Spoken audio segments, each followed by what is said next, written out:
Ƙarya ne, kamfanin Meta bai baiwa 'yan Najeriya wa'adin mako guda ba. Hukumomi a Najeriya dai sun nome dubban shafukan sada zumunta bisa zargin su da laifuka daban-daban. Wasu shafukan Facebook dai sun wallafa ikirarin cewa kamfanin Meta wanda ya mallaki Facebook, Instagram da kuma WhatsApp ya baiwa 'yan Najeriya wa'adin mako guda kowa ya tabbatar da cewa sunan account ɗinsa ya yi daidai da na ID ɗinsa.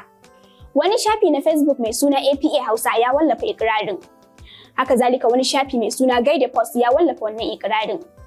Binciken alƙalanci ya duba shafukan kamfanin na Meta, amma babu wannan labari. Haka zalika mun duba shafukan hukumomin gwamnatin Najeriya irin su NITDA da kuma NCC, to amma babu wannan labari.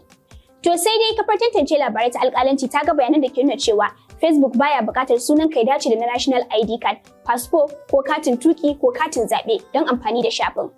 Amma idan mutum yana so a yi verifying ɗinsa ko shafinsa ya samu matsala, misali an rufe shi saboda taka doka, to za su buƙaci ka tabbatar da kai ne mai shi ta hanyar amfani da ID card. Hakan dai yana nufin ba dole bane ba sunan ka sai yayi daidai da na ID card ɗinka idan za ka yi amfani da Facebook.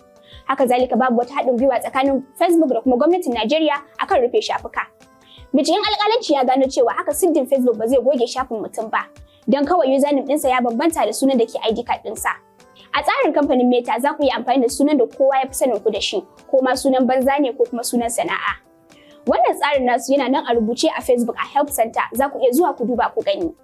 Binciken alƙalanci da ya kasa samun wani waje da kamfanin Meta ya bayyana cewa ya ba wa 'yan Najeriya wa'adin mako guda kowa ya tabbatar da cewa sunan account ɗinsa ya yi daidai da sunan katinsa na ɗan ƙasa. Sannan kuma babu wani labari da ke nuna cewa akwai haɗin gwiwa tsakanin Meta da kuma gwamnatin Najeriya. Sannan kuma babu inda Meta ya bayyana cewa yawan shafukan Facebook a Najeriya ya kai sama da miliyan 700. Bisa rashin samun sahihan bayanai daga shafukan Meta da hukumomin gwamnatin Najeriya dangane da wannan ikirarin, yasa alƙalanci yanke hukuncin cewa ƙarya ne.